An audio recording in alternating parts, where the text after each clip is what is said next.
Hey guys, welcome to In Hindsight with my review of Wonder Woman. This is the fourth film in the DC Extended Universe, the DCEU. It follows Man of Steel, Batman vs. Superman, and Suicide Squad. And, this is really the movie we've been waiting for. After so many divisive films, I think this one really knocks it out of the park. It does a great job. This movie's fun. It's just a great time. Patty Jenkins and Gal Gadot do just great work here and giving us a real strong, powerful female hero. This is perfect, I think, for the time. It's something we absolutely need right now. So this film starts out on Themyscira, which is otherwise known as Paradise Island, where the Amazons are from. Chris Pine, who plays an American intelligence officer, crash lands just off the coast.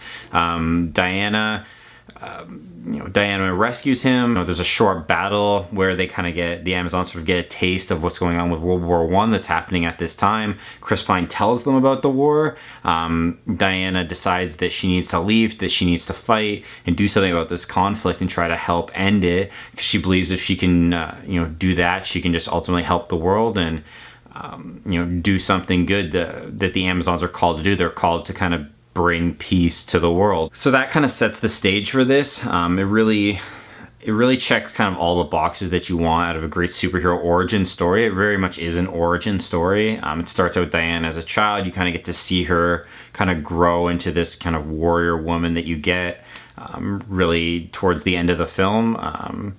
Gal Gadot really embodies this role. I mean, we got a little bit of a taste of it in Batman vs. Superman. She was considered one of the highlights of that, and, understandably so, I enjoyed her in it, but, she was not in it a ton, and I thought some of her delivery in that was a little wooden, but her action scenes were really well done, and I was excited for the promise of this film. The trailers made it look great, and she really comes through here. I think she does give a great performance, a nuanced performance that has a lot of depth. It has a lot of emotion. She brings kind of all the compassion, the love that this character I think is supposed to represent from my understanding of it, while also bringing that ferocity and bringing that just strength that Wonder Woman is supposed to have. Across from her you get Chris Pine, who does a great job in this film as well. I think they're each representing different worlds. I mean, him, the world of man, and her, this world of the Amazons, this kind of idealized world.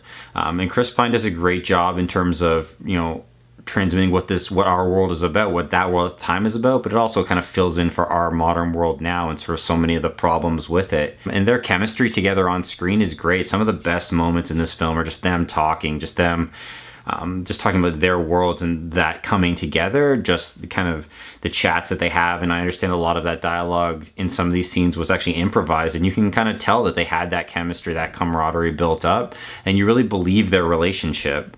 Along the way they kind of gather a team around them, sort of this little group that kind of helps them on their mission. And I wouldn't say any of those characters are necessarily memorable in terms of like their names, like, oh, this guy was so good, but they all kind of get their moments to shine. They get their little moments that add some depth, that add a little bit of character to them, make you sort of buy into like who they are and what they're about. And some of that comes through Diana, some of that comes through Chris Pine, some of that comes just from, it's not heavy-handed. It's never done in a heavy-handed way. You just kind of see it happen naturally, and you get a little bit of a taste for them.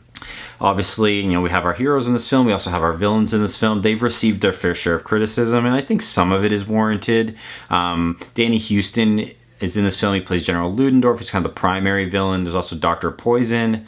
They're not well-developed characters, unfortunately. I think for this film, in terms of the approach they've taken a sort of a Marvel approach in that they focus a lot on the hero and not a lot on the villain. I think that serves this film well. They don't get a lot of backstory. In terms of this film, I don't need a ton of backstory on them. I don't really need to know how Dr. Poison became Dr. Poison to be invested in her. It's also a war film. To some extent, they're the bad guys. They're just the enemy that needs to be defeated in terms of how Wonder Woman sees it. She sees things in very much black and white. So they don't get a ton of depth from our villains, but we get a ton of depth from our heroes. And I think that outweighs it. There has also been some criticism into this film about some of the CG. And I think some of that is warranted. There's a couple scenes in some of the action scenes where the CG's a little bit iffy, where it kind of transitions from an actual person to an animated person, and you're just like, Some of it looks a little rough. There's been a lot of criticism leveled at kind of the amount of CG in the final fight. That I do not share that opinion. I think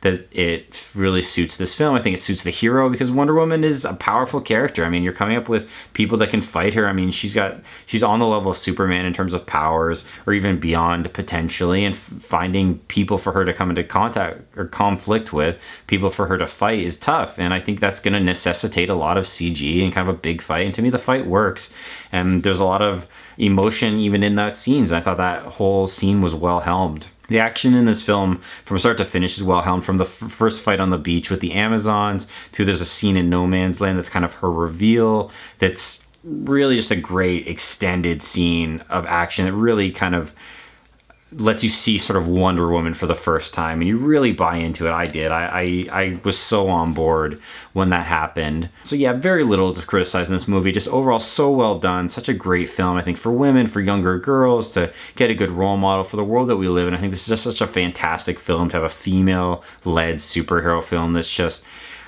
this sends all the right messages, that hits all the right notes, checks all the right boxes. Just great from start to finish. I mean, this movie's a 9 out of 10 for me. I really enjoyed it. I can't recommend it enough. So, but what did you think? What did you think of Wonder Woman? Please leave some comments below. Please like the video and subscribe to the channel, and check out our others. Thank you. Bye.